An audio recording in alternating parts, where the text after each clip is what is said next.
Good morning, this is Jason, and I am scrubbing through the Mandalorian.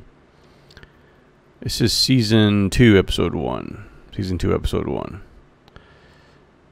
There we go. I'm waiting for this to come out. Like last season. What are those things? Don't know what those are. I'm the walking dude. I got a floating egg. Alright. Very smart use of easy costumes. That dude is ugly. Okay, we go on there. Some good crowd reaction shots. Here, still frame some of these people. See these actors in the middle of their background actor awesomeness. Now, I'm not sure in Star Wars lore if there was ever like a Cyclops alien like that I can remember, that I can think of at least. There might be. I mean, we're all going to be inspired by these old school monster movies. What kind of axes are these? You've heard of vibro blades? I think these are vibro axes. These Gamorreans look pretty ripped. They're kind of athletic. The ones we're used to seeing are fat slobs. Okay, did he shot? I thought, no, that's not Mando's gun, is it? I thought maybe he pulled Mando's gun and shot him with Mando's gun. It's an Easter egg video. Actual Easter egg with a bunny rabbit in the video. He's like a green bunny rabbit. Big eyes. Alright. You know, I was wondering right here, he shoots this dude with his cable, wraps up his legs, throws it up on the top, and then, you know, walks away all awesome action hero like. Boom. Hope he has a spare cable. He probably has a couple of cables, I would think. Because now he's out of one, or he's got to sit back. There's probably a cut scene where he's sitting there eating french fries waiting for that guy to be devoured by those mystery red eyeball creatures. And then he goes back and gets his cable when the bloody husk is just hanging there like lifeless. Robots. He likes robots now. Robots are good. Maybe this is just an editing issue. She's got like, picks him up. She's got straight ahead two-hand grip like this. And they cut to mommy arm and two-hand grip. Grab the baby. Just two-handed grip to mommy grip already. Then two-handed grip. Then mommy sling. Not very intimidating.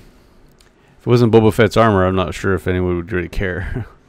But he reminds me of a Cam Kennedy comic series where he's got Boba Fett. And he does kind of look like a little lanky dude underneath his armor.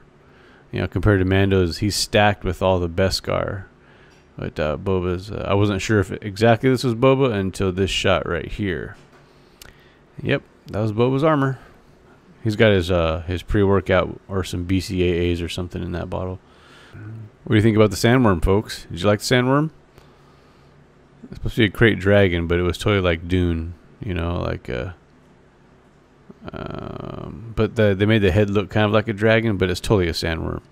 Am I to assume that they have a bantha there for the purpose of getting eaten? Like somebody put a bantha out there today in case the worm comes? It's hard for me to say crate dragon because it just doesn't remind me of a dragon. It spews not fire but acid or something. And he says the armor helped him free the city. It's like he walks in there and just shoots really fast, like to unarmed guys. Like he's like, yeah, I don't know, yeah, check this out. Yeah, I'm gonna shoot you, man. I'm gonna shoot really fast, and this guy gets a shot on him, but it bounces off his chest. So the armor helped me not get killed. Does Boba Fett have some targeting technology inside the helmet that helps him to see, you know, 360 or plot targets out and not miss? So that guy's going to shoot him once and go, and the chest plate didn't let the bolt through. I should just stop shooting. Now this I get, but you got to have everybody in one place for the one missile to work. So that's cool. Like, click, duck, boom. It reminded me of them old Tom and Jerry cartoons where like the bad guy's running off into the distance, into the background, and then he throws a brick at him, and the guy's zigzagging off into the horizon, and the brick still hits him in the head. I like his sidecar. I think that's part of Anakin's pod racer. I like asymmetrical vehicle design. It's kind of cool. Anyways, I mean, my son is taking the American Sign Language, and he says some of these hand signs are legit. He's just not real good at it yet. But he says they were saying some words here in sign language, so I like that. That'd make a good painting. Now, why would the worm, something that huge, with the big appetite, eat the dude and not the bantha? That's like turning down a chicken McNugget for a grain of rice or something. So that's just my opinion, though. Stuff like this always reminds me of that scene in Back to the Future where you must forgive the crudity of this model. I did not have time to build it to scale and blah, blah. Now, could you really have a conversation when you're like hauling this fast on the freeway? I don't know. Weirdness. All right. I just should have made Mandalorian give the speech in the first place. What is it like to have awesome hair? The dude's hair is awesome. This whole show, I was just looking at his hair. I see, when I first saw this, I'm like, how do you kill this worm? And I saw them loading. I saw this, I'm like, just make them eat the bantha. I know they have this spiritual connection with their banthas and stuff, but that's how you're going to do it. Or you can just you can make a Trojan bantha, like a bantha with out of wood, and a bantha fur, of old bantha skin, and you could just make it, pour bantha smell on it. Make the thing want to come out and eat it. When it eats it, you just pull the trigger and boom, from the inside. This, I don't know how they thought that these tripod things are going to hold this worm down. This is good CGI though. What is this, really like acid or something? It looks like they're reacting like it's acid. It could just be puke. But why would the monster use it as a weapon if it wasn't acid? I'm not exactly sure. But they don't show people like all RoboCop, all falling apart. So whatever. This was kind of cool. I thought they would do a little more of this King Kong stuff, fighting around the giant. But they didn't. That's okay. They're just trying to distract him for whatever reason. I'm not sure what the point of coming up here and shooting in the head was. Take the attention off puking acid on people down below. Episode 6 callback up here. We smacks him in the backpack, launches him off. That's the plan. He's out, take care of the kid. I heard that from Han Solo. We knew this had to happen. We had to make him swallow him and the bantha, I guess. But this is a kind of cool thing from one of the comics too. Boba Fett did this one time. He killed a huge giant monster by shooting his backpack missile and then flying through him. I thought maybe he was going to do that, but ended up just putting the bantha on the inside, doing the ion thing. You are a Mandalorian. Your ancestors rode the great mythosaur. You know, he's lucky that Cobb didn't click the thingy and just, oh, he sacrificed himself. I guess I'll just blow it up. And then, so this is pretty awesome right here. This is awesome. I had big nerd goosebumps after this. So anyways, he kills it. He's filled with the goo. They're like, yes, all right. Well, at least I have cool hair. You know, you did all the work. Here's your armor back. Like going to hometown buffet. You ever one of them Brazilian barbecue? It's great. That big spindly piece of meat that they just cut chunks off for you. I think that's what they have in mind here. Baby Yoda's finally a home-cooked meal. Don't have to eat some random rat, some weird frog. That helmet helps me keep my cool hair. I guess that's a thing from Tusken lore. Tusken Raiders, they a coming-of-age ceremony is the young guy has to kill a crate dragon, and you guys get the pearl out of it, then he's a man. To me, that's hardcore, man. Look how what it took to kill this one. I just think it's kind of impossible, especially for a teenager trying to kill this sucker, getting the pearl. Just trip out on these sand people masks. They just make them look totally sketchy. They just got they got anxiety eyes like all day long. How are you supposed to make any friends? You know, eye contact is kind of this primordial thing that means you want to fight. How are you supposed to make any friends? Anyways, this is the big thing. I think this whole side quest episode was just to get to this point right here. Turn around. Dun dun dun. He's just a simple man trying to make his way through the galaxy. So here's my take on this whole episode there on. It is good stuff, but what really reminds me of is the book Kenobi by John Jackson Miller. You want to read a good Sand People, Tatooine, Obi-Wan Kenobi book, this is the one you want to read. I mean, if they do the new Obi-Wan TV series, they should follow that. I mean, this is like a Western. The Mandalorian's like a Western.